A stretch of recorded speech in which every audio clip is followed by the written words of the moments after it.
Hey guys, hope you are well. Mandilaka here. Welcome to our YouTube channel once again. Thank you so much for the interaction that we've been seeing over the past few episodes that we've loaded. It's been fun and it's been great just seeing how people have been stating the fact that they've been learning.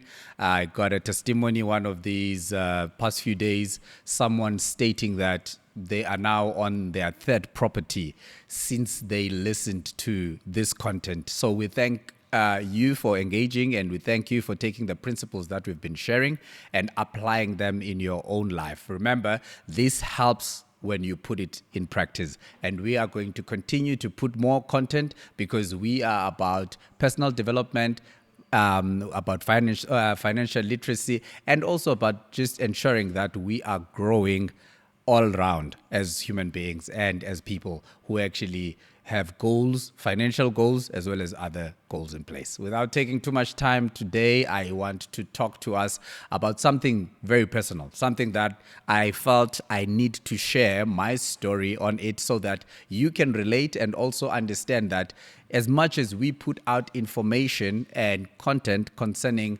property and concerning financial literacy, we also get to experience these things on a daily basis. So this incident happened recently. One of the things that has happened recently, we've had two of our properties where the tenants, they were changing places of stay. So they needed then to terminate their contract early. And I've always stated that I make use of property agents to source my tenants because they've got the tools and the resources, firstly, to ensure that they screen the right people to be your tenant so that you actually have less risks in terms of not having someone that will be able to pay their rentals for the duration of their period, and also just ensuring that you have a decent tenant that won't destroy your property by the time that they leave.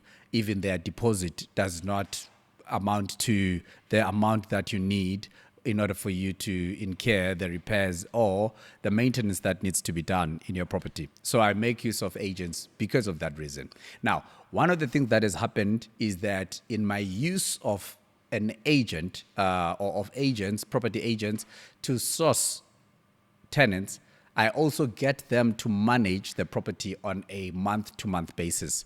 Now, there is something that I want to distinguish for provincial purposes, probably. One, I've noticed this. I've got properties in PE or in the Eastern Cape.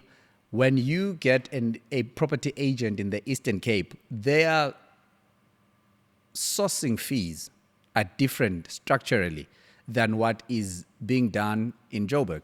So one of the things that we've learned in Joburg is the fact that property agents here, they have their own structure. Firstly, they have a procurement fee, which is still also a sourcing fee. How that works is they normally work out a percentage, could be 5-7% of the total revenue for 1 year.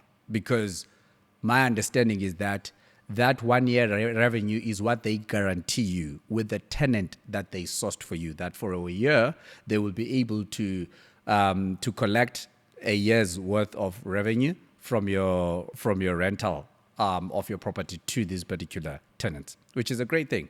However, that amount is deducted upfront, and most of the time it could be worth 1 month's worth of rentals for the landlord. That means you pay that upfront. You will have to probably cough out that month's bond repayment out of your pocket.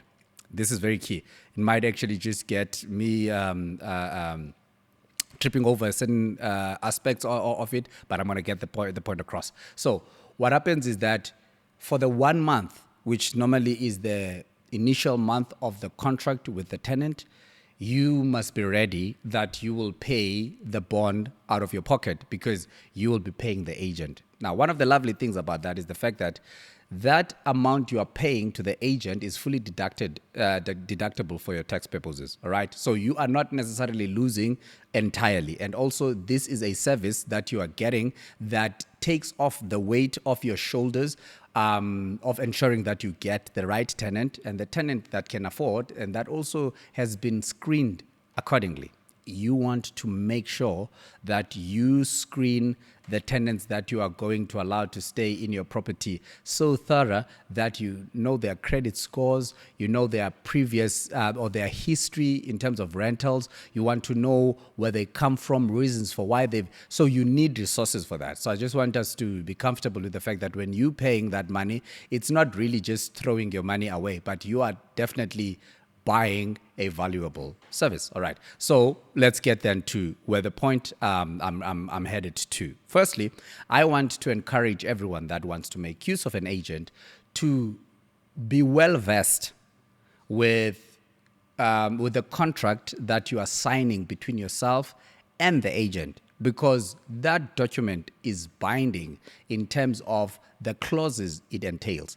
So you must ensure that what you're signing is what you agree with, because we have a tendency of just signing because we're in a hurry, because we want to source that tenant, or we want to ensure that we close the deal with having the tenant and make sure that we don't lose out on that particular tenant, which is a good thing. But we must not do that at the expense of our exposure or of our protection from exposure to losses financially, because of this space has a lot of financial losses. So what am I encouraging? I'm encouraging you to read your contract thoroughly. Read terms and conditions. Make sure you don't give the agent more powers than necessary. Make sure that you are actively involved in the process of ensuring that your property is well taken care of, whilst you are getting your money's worth at the end of the month from the agent, because the tenant will be paying the agent. The agent will deduct their commission, and then they will pay you the remainder. Ensure that all of those things are actually delivered to you according to the money that you're paying. Now, what had happened was, in this movement of these tenants that have actually moved out of our property, one of these tenants got to pay. They got to pay the penalty because of there was no one for 1 month in the property. Then they also had to make sure that they pay for that particular month. But the other one, we're all good. Now, what happened with the agent was, when they took in this tenant at the beginning of the year, they charged that rate based on an annual figure. However, now that they had to source a second tenant in the same year, because the first tenant moved out early due to conditions beyond their control, they wanted to then charge another procurement fee, which was equivalent to the procurement fee they had charged for the first tenant, even though that first tenant did not complete the tenure of the contract. Now, that put me as the landlord in a precarious situation, because I now had to accommodate possibility of having to pay for bond for the second month in the same year.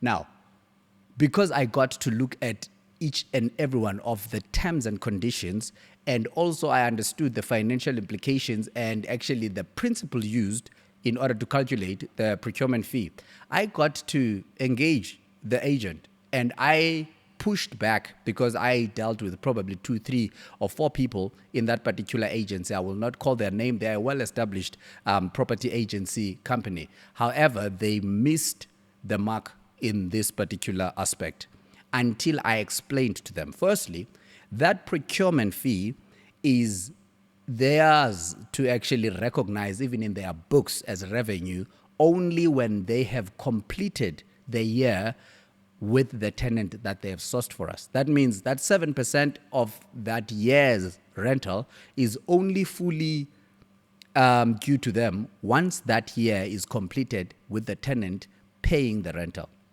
Otherwise, if that is terminated before time, that amount must be apportioned, and whatever remaining number of months in that particular year that the tenant is not giving you rental, the property agent must pay you back for those years, so that they would recognize the amount that's due to them, so that when the next tenant comes in, then they would also put on a charge that's going to be due in line with the tenure that then the second tenant is actually going to stay in your house. So it's very important for us to understand that that is not a standard fee. It's not a once-off amount.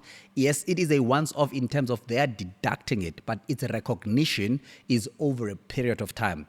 For those who are not in finance, who have not done accounting, you need to speak to your accountant so that your accountant can ensure that you are not taken advantage of because of lack of understanding of contracts and the accounting aspect of the revenue recognition with regards to this cost. I'm going to leave that's the one principle that I want you to just take time to think about as we are continuously breaking down these principles, because I believe that there are more people that probably have suffered loss because of they did not know how to engage these property agents, and also because they did not know better when it comes to the accounting and the financial implications when it comes to these charges. So I just want to encourage someone who is in the property space to say, please educate yourself, and also where you know that it's not your forte or it's not your strong point, consult professionals to help you so that you can ensure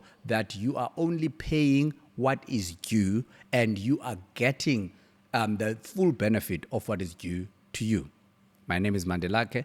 Please share your comments and your views in the comment section. I would love to hear from you. Thank you so much. May you have a great holiday and festive season. Thank you.